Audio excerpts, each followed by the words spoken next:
ঠোঁট ফাটছে কেন? মাথা সোজা করো, মাথা বাঁকা রাখি না, মাথা বাঁকা রাখলে দাদুর মতো ব্যথা হবে। মাথা সোজা রাখবো।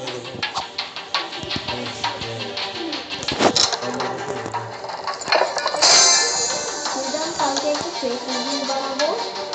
আমার মানে বানাবো এখনো অনেক আমার একটা স্কেল এটাও আসলে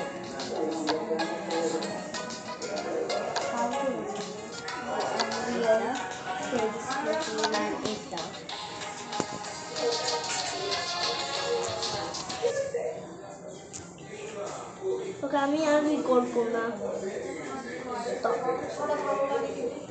আমি রেকর্ড করব না, বন্ধ করছি।